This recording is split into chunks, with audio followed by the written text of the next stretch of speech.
Olha a matéria que o Estadão... A gente tem aqui, produção, já a matéria? Olha a matéria que o Estadão saiu ontem.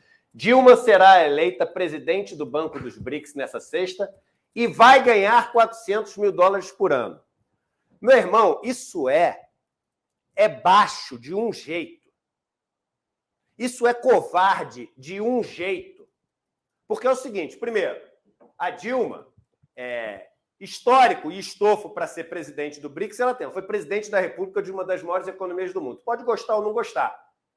Pode gostar ou não gostar. Currículo para ser presidente do BRICS ela tem. Esse banco é só o seguinte, só te falar o que quer dizer.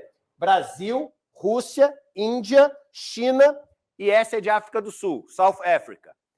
É um banco mega importante. Sabe quanto ganha? Sabe quanto ganha o presidente da Goldman Sachs? Mais de $30 milhões por ano. Sabe quanto ganha o presidente do Bank of America? Mais de $30 milhões por ano. Sabe quanto ganha o presidente do SVB, aquele banco que quebrou nos Estados Unidos, Silicon Valley Bank? $10 milhões por ano. Você sabe quanto ganhava o último presidente do BRICS? Não sabe. Sabe por que você não sabe? Porque nunca saiu em lugar nenhum. Nunca saiu em lugar nenhum. Agora, como é uma mulher, como é a Dilma, eles colocam isso aqui para gerar o ódio. O Ventralbe, quanto é que ele foi ganhando no Banco Mundial? O Ventralbe. O que o Ventralbe tem de currículo? Além de ter feito um desastre, quando era ministro da Educação. E é um cara medíocre que era no mercado financeiro. Medíocre academicamente. Medíocre. Quanto ele ganhava? Você não sabe. Elias, eu achei, assim, machista, preconceituoso e covarde essa manchete do Estadão. E fica essa pergunta. Onde saiu uma manchete com o quanto o antigo presidente dos BRICS, homem, ganhava? Eu tenho essa pergunta para fazer. Eu tenho... Então, você tem razão quando fala da minha relação de intimidade intelectual e política com a presidenta Dilma, né? E ninguém fala, por exemplo, que, primeiro, ela está indo para Xangai para viver em Xangai. Isso ela já disse a mim faz tempo e é muito claro. Ela vai viver em Xangai nos próximos 2 anos e meio. E até onde consta, né? Ou seja, eu não posso provar isso, mas isso é senso comum em quem vive nesse meio do BRIC financeiro. O antigo presidente do Banco dos BRICS, Marcos Troirro, ele também recebia um salário dessa magnitude e também, só que com um problema. Ele estava sem aparecer em Xangai desde maio de 2020, 20 ou 21, se eu não me engano. Ou seja, ele não compareceu ao trabalho há 1 ano e 9 meses, falso engano. Isso ninguém fala, e muito pelo contrário. Existe uma operação, por exemplo, pelo esgoto da imprensa, por exemplo, para encobrir, para dizer que está sendo uma injustiça a demissão dele e tal, porque ele era um técnico, coisa que a Dilma não é, por favor, né? A Dilma não foi só presidente da República.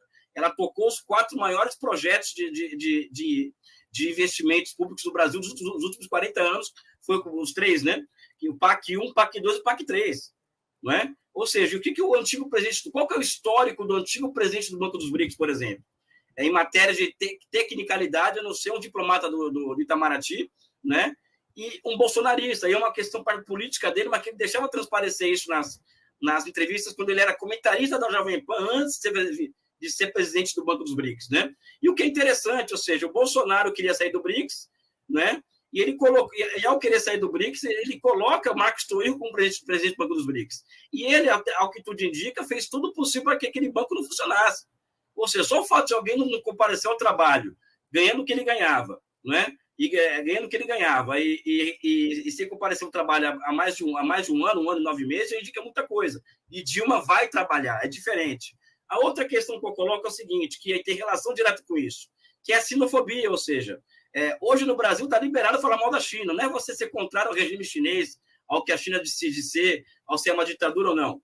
Fala mal da China enquanto país, ou seja, as pessoas, existe uma campanha, uma tempestade semiótica contra a China, que é impressionante. Eu desafio todo mundo aí, o Eduardo, todo mundo aí. Qual foi a última boa notícia que vocês receberam da China? Que é uma coisa boa que eles fizeram? Nenhuma. E isso não é bom para o Brasil, não é porque eu gosto da China, não. Ou seja, você não pode tratar o principal parceiro comercial do Brasil como a empresa de trabalho, sabe? eu duvido que se a imprensa tratasse o Estado de Israel como eles tratam a China, se esses jornais ficariam de pé durante muito tempo, porque a comunidade judaica é muito combativa em relação ao antissemitismo, né? Agora, no Brasil, a xenofobia e o racismo está escancarado e está liberado. Você pode falar mal da China, pode fazer piada com o chinês, pode fazer o diabo com o chinês, que está tudo liberado, né? Mas essa questão da Dilma chega a ser indecente, né? Ou seja, isso aí eu acho que é caso de machismo extremo, né?